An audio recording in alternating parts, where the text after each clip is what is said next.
नेपाल एक छोटा लेकिन बेहद खूबसूरत देश, जहाँ के लोग खुशमिजाज और मेहमान नवाज हैं। दोस्तों, नेपाल को साउथ एशिया का सबसे प्राचीन देश माना जाता है, जहाँ कई राजाओं ने राज्य किया है। काठमांडू को हिंदू संत नेमी ने बसाया था और नेपाल दुनिया का एकमात्र हिंदू राष्ट्र भी है। गौतम बुद्ध का जन्म नेपाल के लुम्बिनी में हुआ था और दुनिया की 10 सबसे ऊंची चोटियों में से 8 नेपाल में ही स्थित हैं, जिनमें माउंट एवरेस्ट भी शामिल है। दोस्तों, ये देश हिमालयन रीजन में आता है और इसलिए ये अपने अंदर ऐसे ऐसे रहस्य छुपाए हुए है जिसकी कल्पना करना भी मुश्किल है।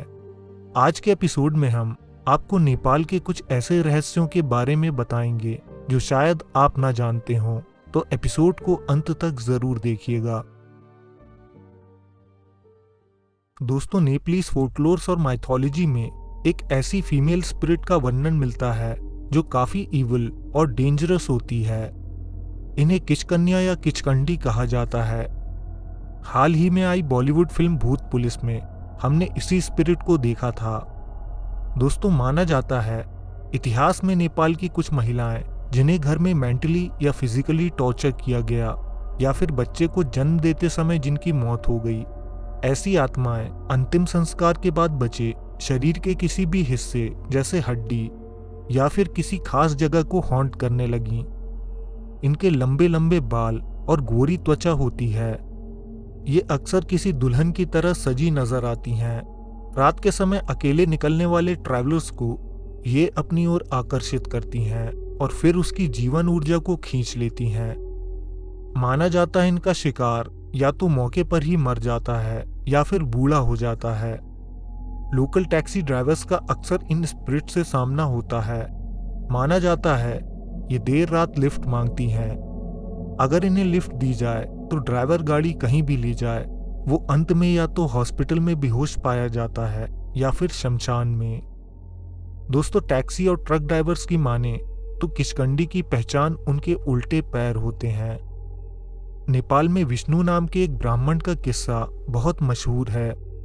विष्णु नेपाल के एक रूरल गांव में रहता था जो काफी खूबसूरत और बियाबान था। ये व्यक्ति भगवान की भक्ति करता और भूत प्रेतों पर बिल्कुल विश्वास नहीं करता था। ये अक्सर शाम के समय मंदिर में दर्शन करने जाता और काफी देर तक वहां बैठकर ध्यान करता था। एक बार विष्णु रोज की तरह शाम होते ही मंदिर पहुंचा। भगवान के दर्शन करने के बाद वो वहां बैठकर ध्यान करने लगा। विष्णु को गहरे ध्यान के बीच समय का पता नहीं चला और रात हो गई। वो उठा और अपने घर की तरफ जाने लगा। उसके घर और मंदिर के बीच एक छोटा सा जंगल पड़ता था जिसे लोग हॉन्टेड मानते थे, लेकिन विष्णु को ये सब काल्पनिक बातें ही लगती थी। उस इलाके से गुजरते हुए विष्णु को महसूस हुआ कि ये पूर्णिमा की रात है। अचानक उसे जंगल से ऐसी आवाजें सुनाई दी जैसे कोई महिला जोर से चीख रही है। आसपास देखने पर उसे कुछ नजर नहीं आया। वो थोड़ा आगे बढ़ा तो उसके ठीक सामने सफेद कपड़ों में एक महिला खड़ी थी। अभी भी विष्णु को ये एक आम महिला ही लग रही थी, लेकिन जैसे ही उसकी नजर महिला के पैरों पर पड़ी, विष्णु के सारे भ्रम दूर हो गए। उसे घबराहट में कुछ सूझ नहीं रहा था, लेकिन उसने गांव वालों से सुना था कि भूत प्रेत आग से डरते हैं। वो मंदिर में दिया जलाने के लिए माचिस लेकर जाता था।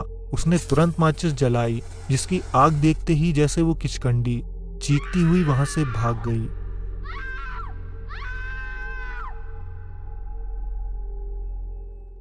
दोस्तों, नेपाल में कई राजाओं ने राज्य किया है। इन्हीं में से एक राजा थे सुरेंद्र विक्रम शाह, जिन्होंने नेपाल पर 1847 से लेकर 1881 तक राज्य किया। राजा की एक बेटी थी जिससे वो बहुत प्यार करते थे। 1850 राजा ने पश्चिमी नेपाल के अक्षम डिस्ट्रिक्ट में स्थित एक गांव अपनी बेटी को गिफ्ट कर दिया। यहाँ बहुत खूबसूरत फॉरेस्ट मौजूद था जो राजकुमारी को बेहद पसंद था। जंगल के इस पैच को रानी बन का नाम दिया गया, जिसका मतलब क्वींस फॉरेस्ट होता है। वो इस इलाके में घंटों समय बिताती थी। उस दौरान ये जगह किसी स्वर्ग से कम नहीं थी, लेकिन समय बीतने के साथ ये जन्नत एक खौफनाक इलाके में तब्दील हो गई। दोस्तों, रानीबन में एक विशाल पेड़ मौजूद है जिसे अब हॉन्टेड समझा जाता है। कहा जाता है यहाँ एक महिला के रोने की आवाजें आती हैं और कभी कभी वो लोगों को नजर भी आती है। लोकल्स पहले रानीबन में सनराइज और सनसेट देखने जाया करते थे, लेकिन अब इस पेड़ की वजह से वो इस इलाके में जाने से डरते हैं। इस पेड़ के पास घटी थी एक दर्दनाक घटना, जिसके बाद का सन्नाटा यहाँ आज भी सुनाई देता है। दोस्तों, लोकल से पूछने पर आपको एक ऐसी लड़की का किस्सा सुनने मिलेगा जो इस इलाके के पास रहती थी। वो अक्सर इस रानीबन में घूमने के लिए जाती थी, लेकिन एक बार किसी अनजान शख्स की बुरी नजर उस पर पड़ गई। उस इंसान ने लड़की को अकेला पाकर उसका रेप किया, उसके बाद उसे जान से मार दिया था। इस घटना के तुरंत बाद से ही लोगों को उस लड़की की चीखें सुनाई देने लगीं, लेकिन लोगों ने इसे भ्रम या अफवाह कहकर नकार दिया। उसकी मौत के ठीक 2 दिन बाद उसी आदमी की लाश भी इसी पेड़ पर लटकी पाई गई जिसने वो रेप किया था।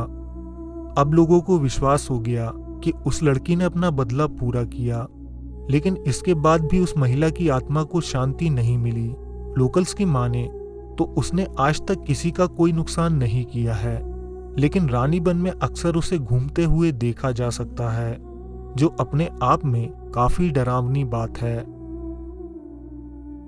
दोस्तों, नेपाल के नारायणगढ़ से 7 किलोमीटर की दूरी पर स्थित है देवघाट, जो हिंदू माइथोलॉजी में एक पवित्र, रिलीजियस और कल्चरल सेंटर माना जाता है।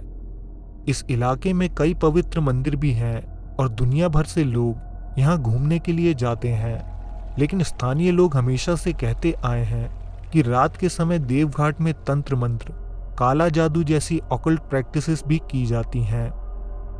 ईयर 2009 में यहाँ कुछ नरकंकाल पाए गए।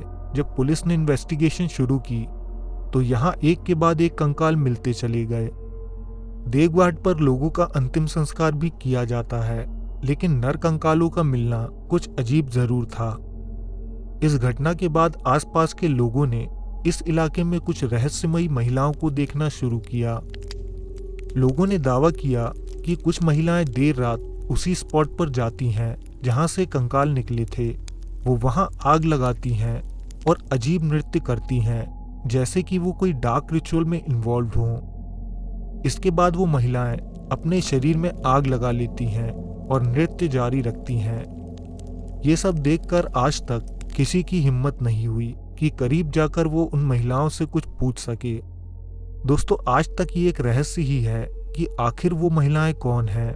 क्या वो जीवित महिलाएं ही हैं जिनके पास कुछ अद्भुत शक्तियां हैं, या फिर मृत आत्माओं का कोई समूह जो मरने से पहले ऑकल्ट प्रैक्टिसेस में इन्वॉल्व था। दोस्तों, माउंट एवरेस्ट पर दुनिया भर से पर्वतारोही चढ़ाई करने जाते हैं। जो शिखर तक पहुंच पाता है उसका नाम इतिहास में हमेशा के लिए लिख दिया जाता है। बहुत से लोग इस माउंटेन पर चढ़ने की कोशिश करते हैं, लेकिन कुछ ही इस सफर में कामयाब हो पाते हैं। बाकी बचे लोगों में से कुछ वापस लौट जाते हैं, तो कुछ इसी पहाड़ पर अपनी जान गंवा देते हैं। ऐसे ही एक माउंटेनियर थे एंड्रयू इरविन, जिन्होंने ये 1924 में माउंट एवरेस्ट पर चढ़ाई की थी, लेकिन शिखर पर पहुंचने से पहले ही उनकी मौत हो गई। अब इस घटना के बाद ना जाने कितने ही क्लाइंबर्स ने यह दावा किया कि एवरेस्ट पर उन्होंने एंड्रयू की आत्मा को देखा था। लोगों की माने तो एंड्रयू किसी को नुकसान नहीं पहुंचाते, बल्कि पहाड़ पर चढ़ने वाले लोगों को हौसला देते हैं ताकि वो इस सफर को पूरा कर सकें, जो कि एंड्रयू चाह कर भी नहीं कर पाए थे। दोस्तों, आज के एपिसोड में बस इतना ही। अगर एपिसोड पसंद आया हो तो ज़्यादा से ज़्यादा लाइक करके हमें सपोर्ट करें। कमेंट में बताएं कि आपको नेपाल की कौन सी मिस्ट्री ज़्यादा स्पूकी लगी। अगर आप नए हैं तो हमारे चैनल को सब्सक्राइब करके बेल आइकन दबा सकते हैं। हम जल्द आपसे एक नए एपिसोड के साथ मिलेंगे। धन्यवाद।